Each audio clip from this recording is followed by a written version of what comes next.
আসসালামু আলাইকুম। সূচকের এই অঙ্কগুলোর ক্ষেত্রে যদি পাওয়ারে যদি এক্স থাকে বা পাওয়ারে যদি কোনো চলক থাকে এবং সেটা যদি মান বের করতে পারে, তখন আমরা কি করব? তখন আমাদের মূল টার্গেট থাকবে এই যে ভিত্তি থাকবে, এই ভিত্তি সমান ভিত্তি করে ফেলবো। ঠিক আছে, তো চলুন দেখি তাহলে এই অঙ্কটা আমরা কিভাবে করতে পারি। এখানে দেখেন 25 দেওয়া আছে, ঠিক আছে, 25। এই 25 আর এই পাশে দেওয়া আছে 5 বা 5। এই 5 যদি দুই পাশে আমরা সমান করে ফেলতে পারি তাহলে কি হয়ে যাবে? ভিত্তি সমান হয়ে যাবে। তখন এবার দেখেন এখানে কি দেওয়া আছে 25, আমরা 25কে কি লিখতে পারি? 5 স্কয়ার। হ্যাঁ, 5 স্কয়ার ইকুয়াল টু 25, এটা আমরা লিখতে পারি। এবার দেখেন আমরা যদি এখানে লিখি 5 স্কয়ার, তার মানে 25 সমান এটা আমরা লিখে ফেললাম।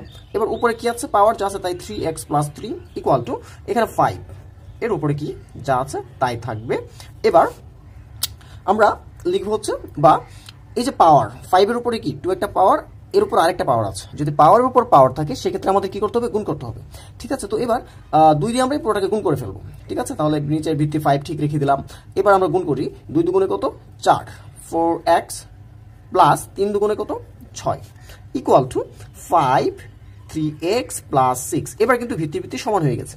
ভিত্তি সমান হলে এই দুটা কাটা, ভিত্তি কাটা বা কাটা বলতে হচ্ছে এই দুটা ভিত্তি সমান হয়ে গেলে পাওয়ার ইকুয়াল টু পাওয়ার। হ্যাঁ, তাহলে কি 4x plus 6 equal to 3x plus 6। এবার আমরা তারপরে কি করব? আমরা সংখ্যাগুলো এক পাশে নিয়ে যাব। 4x আর এই পাশ থেকে 3x কে এই পাশে নিয়ে আসবো, x গুলো এক পাশে নিয়ে আসবো, প্লাস ছিল মাইনাস হয়ে গেছে। এবার এদিকে কি আছে? 6 আর এই পাশে প্লাস 6 আছে। ঠিক আছে, ওইটা ওই পাশে গিয়ে কি হয়ে যাবে? মাইনাস হয়ে যাবে। আচ্ছা, তাহলে কি হলো?